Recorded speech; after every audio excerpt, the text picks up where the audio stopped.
இன்னைக்கு நம்ம கிச்சன் கேபினட்ல சிறப்பு திரைப்படம் பாமக தலைவர் அன்புமணி ராமதாஸ் அவர்கள்.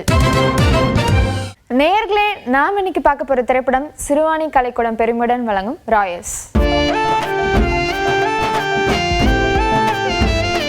ஒரு காலத்துல கூட்டாவும் நடப்பு காலத்துல நட்பாவும் ஒண்ணு கூடும் அண்ணன் தம்பி பாசக்கதையை ஒரு படமா எடுத்திருக்காங்க இயக்குனர் மாற்றன் மாணிக்கம்.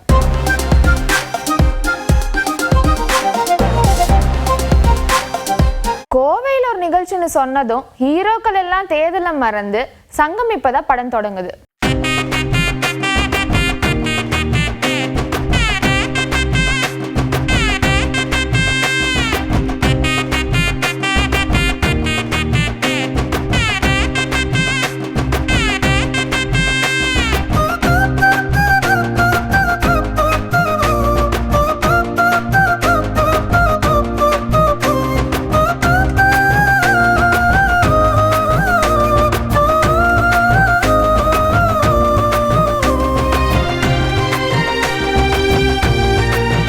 அண்ணன்களும் தம்பிகளும் நட்சத்திரங்களா இருக்கிறதால கட்டி அணைக்கும் பாச போராட்டம் ரசிகர்களை கவர வச்சிருக்கு.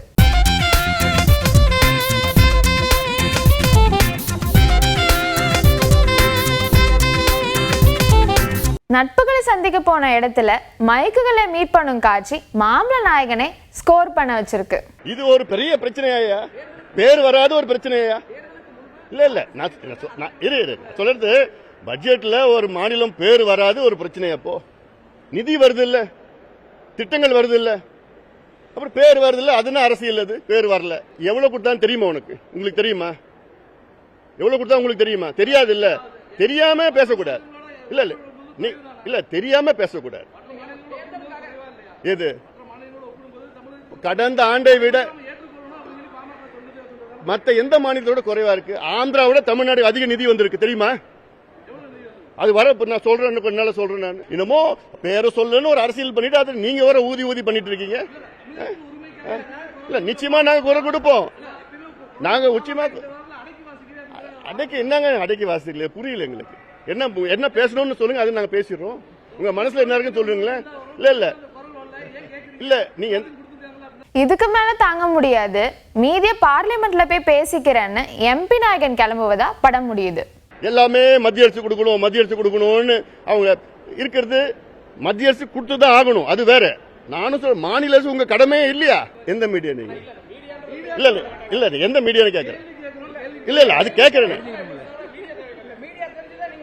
அப்படி சொல்லல, எந்த மீடியான்னு கேட்கறேன் நான். இல்ல ஏன்னா நான் பதில் சொல்லிட்டேன். அதுல திருப்பி ஒரு மாதிரி பதில் வேற எதிர்பார்க்கறோம்னா ஆளுங்கட்சி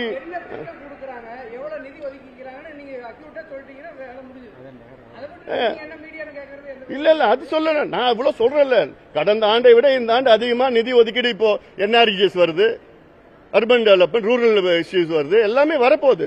இன்னும் கொஞ்ச நாள் இப்பதான் பட்ஜெட் செஷன் நடந்து பட்ஜெட் பாஸ் பண்ணணும். அது வரப்போகுது, தெரிய போகுது எவ்வளவு ஒன்று இருக்கு. இல்ல அது தெரிஞ்சதுதான் நிச்சயமா. இப்போ ஒரு உதாரணம் சொல்றேன், ரயில்வேலயே கூடுதல் கொடுத்துருக்காங்கன்னா மற்ற துறையில கொடுக்க மாட்டாங்களா? பேர் சொல்லலன்னு ஒரு காரணத்துக்காக தான் பேர் சொல்லலன்னா என்ன ஒன்னும் புரியல எனக்கு.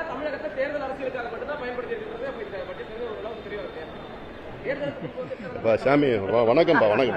மொத்தத்துல ராயர்ஸ் பாசக்கார பங்காளிகள். மணிரத்னம் இயக்கத்துல உருவாகிட்டு இருக்க படம் தான் தக் லைஃப். இந்த படத்துடைய டப்பிங் இப்ப ஸ்டார்ட் ஆயிருக்கு. டப்பிங் பணியை யார் தொடங்கியிருக்காங்க தெரியுமா? கமல்ஹாசன் அவர்களும் சிம்பு அவர்களும் தான் தொடங்கியிருக்காங்க. இவங்க ரெண்டு பேருக்கு காம்போவுமே எப்படி இருக்க போகுது, யார் என்ன கேரக்டர்ல நடிக்க போறாங்க அப்படிங்கிற கியூரியாசிட்டி எல்லாத்துக்குமே இருக்கு.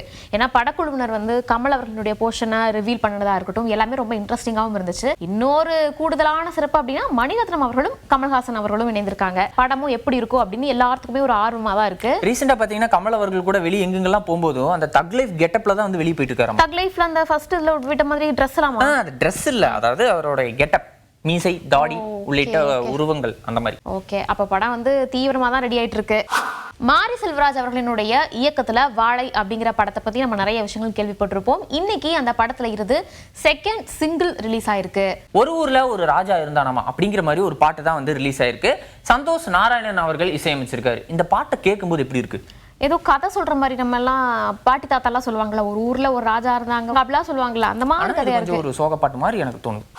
விடாமுயற்சி படம் எப்ப வந்து நீங்க அடுத்த அப்டேட்டை கொடுப்பீங்க, படம் எப்ப ரிலீஸ் ஆகும், அஜித் அவர்களுடைய போர்ஷனை முடிச்சிட்டீங்களா அப்படின்னு ரசிகர்கள் எங்க போனாலும் கேட்டுட்டே இருந்தாங்க. இப்போ கொஞ்ச நாளா போட்டோ ரிலீஸ் ஆகுறது, அங்க நடிச்சிருக்கிறவங்களுடைய அந்த கெட்டப் எல்லாம் ரிவீல் பண்றது அப்படின்னு படக்குழுவினர் நிறைய அப்டேட்டையும் கொடுத்து வந்துட்டு இருக்காங்களே. அர்ஜுன் அவர்கள் இந்த படத்துல இணைஞ்சிருக்காரு, அதுக்காக ஒரு ஸ்டில் வந்து அந்த படக்குழுவினர் ரிலீஸ் பண்ணிருக்காங்க.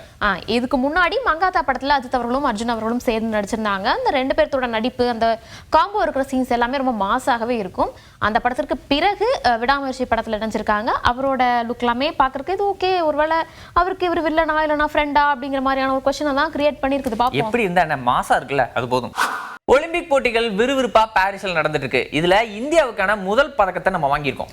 அதுவும் 10 மீட்டர் ஏர் பிஸ்டல் துப்பாக்கி சுடுதல் போட்டியில தான் இந்த பதக்கம் அப்படிங்கிறது கிடைச்சிருக்கு, மகளிருக்கான பிரிவுல. குறிப்பா இந்த பிரிவு அப்படின்னு எடுத்துக்கிட்டோம்னா 12 வருஷம் கழிச்சு இப்படி ஒரு பிரிவுல நம்ம வந்து ஜெயிச்சிருக்கோம். அதுதான் எக்ஸ்ட்ரா ஒரு சந்தோஷமான விஷயமாகவும். யார் ஜெயிச்சவங்க பேரு? மனு பாக்கர் அப்படிங்கிறவங்க தான் ஜெயிச்சிருக்காங்க. தங்கம் வெள்ளி இது ரெண்டுமே வந்து கொரிய நாட்டை சேர்ந்தவர்கள் வாங்கியிருக்காங்க. வெண்கலத்தை இந்தியா வந்து தட்டி தூக்கியிருக்காங்க. ஃபர்ஸ்ட் பதக்கம் தட்டி தூக்கி இந்தியா. இன்னைக்கு கிச்சன் கேபினட்ல நிறைய சுவாரஸ்யமான விஷயங்களை நீங்க பார்த்திருப்பீங்க அப்படின்னு சொல்லி நாங்க நம்புறோம். இதே மாதிரி திங்கள் முதல் வெள்ளி வரை இரவு 9:30 மணிக்கு நம்மளோட புதிய தலைமுறை தொலைக்காட்சியில கிச்சன் கேபினட் நிகழ்ச்சியை கண்டிப்பா பாருங்க. நன்றி, வணக்கம்.